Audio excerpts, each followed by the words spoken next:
Memperingati nuzul Quran itu peristiwa sejarah yang kemudian kita ingin peringati, nggak mesti malam 17. Bisa malam 20, bisa malam 25, terserah. Jadi kalau orang bertanya, boleh nggak buat nuzul Quran malam memperingati Quran malam 17? Kalau mau memperingatinya nggak ada masalah. Ya.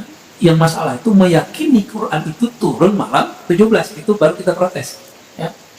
Itu sebabnya, mohon maaf Pak Pengurus, saya nggak pernah mau sebenarnya nggak pernah mau lagi ngisi peringatan nuzul Quran malam 17, karena khawatir orang-orang berpikir begitu. Dan setiap tahun masa saya harus mengulang-ulang itu. Ya, sebenarnya. Ya, jika ada yang membaca bacaan referensi lain, silakan untuk tidak sepakat ya. Cuma ini wilayah yang boleh kita sepakat dan tidak sepakat.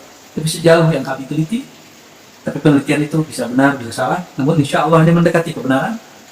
Malam nuzul Quran yang di zaman baginda Nabi Muhammad SAW yang turunnya Iqra itu malam ke-25.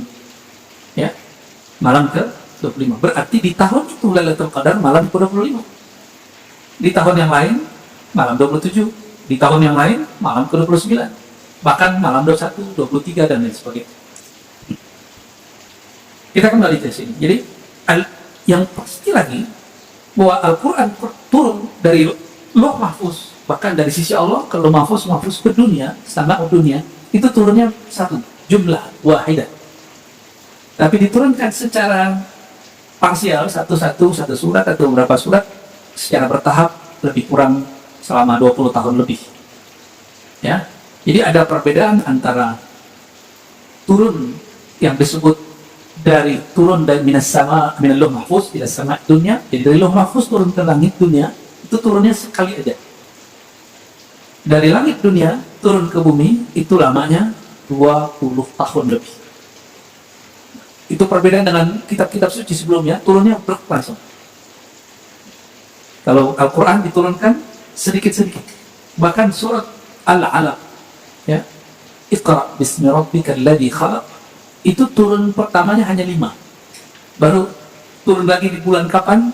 Kalimat setelahnya. Iqra, ya. Dan sungguh aneh. Banyak ulama, banyak ustadz, banyak kiai, banyak penceramah, khususnya pengkhotbah dan penceramah, tahu ayat ini tapi tidak melakukannya.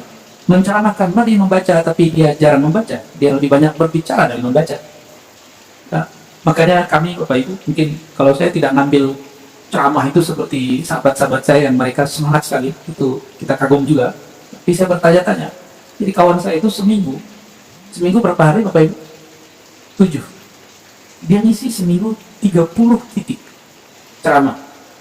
Di teman-teman saya ini semangat sekali ceramah. Nanti kalau seminggu 30, sebulannya berapa? 120 titik. Saya mikir, mata ya kapan dia membaca? Itu problemnya. Jadi problem pendakwah kita, mohon maaf, mereka mengutamakan kuantitas ceramah, bukan kualitas ceramah. Ini jadi PR besar bagi kita, ya. Karena saya pernah dari 2013 sampai 2018 itu mengisi daurah-daurah dakwah. Daurah-daurah para ustadz dan dai. Ada sebagian yang kita kirim ke luar negeri, ada yang kita kirim ke pelosok. Apa problemnya? Kualitas baca pendakwah kita sangat minim dan rendah sekali. Maka saya berharap semoga Pak Pengurus, ya, mungkin tidak terlalu selektif, tapi filterlah siapa yang akan berkhotbah, siapa yang akan berceramah, ya. Dan seandainya ceramah saya pun kurang berkualitas, nggak usah diterusin juga, karena ini satu-satunya dua, ya. Satu tempat saya tinggal di Depok, yang di Pengasinan sana, dan satu di sini Pak. Jadi sebulan saya cuma 2 kalinya, ya. Yang lain sudah enggak, karena saya mikir ingin kualitas saja. Pengennya kita menjelaskan yang lebih berkualitas daripada berkuantitas. Tapi beberapa tahun sebelumnya, hampir tiap subuh saya ada ceramah.